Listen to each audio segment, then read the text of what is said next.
is a short video on how to replace a time-only battery movement.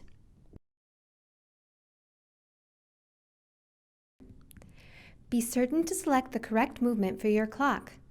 Battery movements vary by the threaded shaft length, overall shaft length, standard torque for normal size clock hands, high torque for long hands, and whether your clock uses a press-on minute hand or a minute hand with a nut on the end of a threaded hand shaft. Some battery movements also have a pendulum function.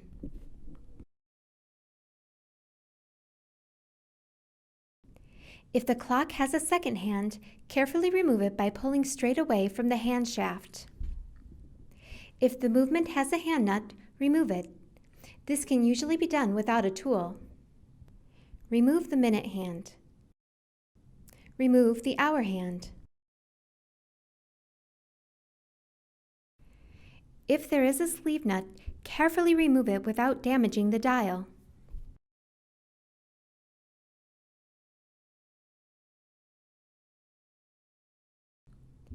If the movement doesn't come loose, it may be held in place with double-sided tape between the movement and back of the dial.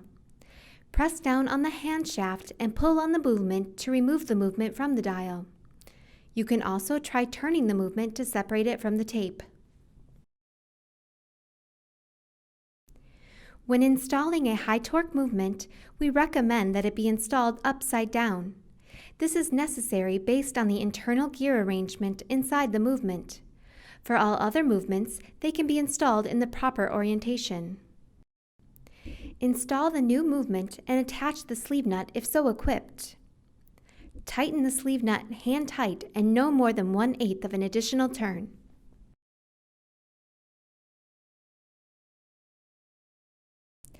Temporarily attach the minute hand and hand nut as applicable and use the hand set knob on the back of the movement to rotate the hand to the 12 o'clock position.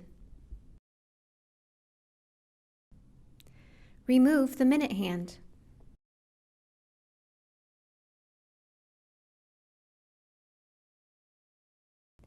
Attach the hour hand at the 12 o'clock position. Be sure the hand does not run against the dial. Never manually rotate the hour hand while it is attached to the hand shaft. Attach the minute hand at the 12 o'clock position. Be sure the minute hand and hour hands do not cross or touch. Attach the hand nut finger tight. If your clock has a second hand, add it now. Install a new alkaline battery following the plus and minus polarity marks and set the time using the handset knob on the back of the movement. And that's all there is to replacing a time-only battery movement. If you need more information, please visit us online at howardmiller.com.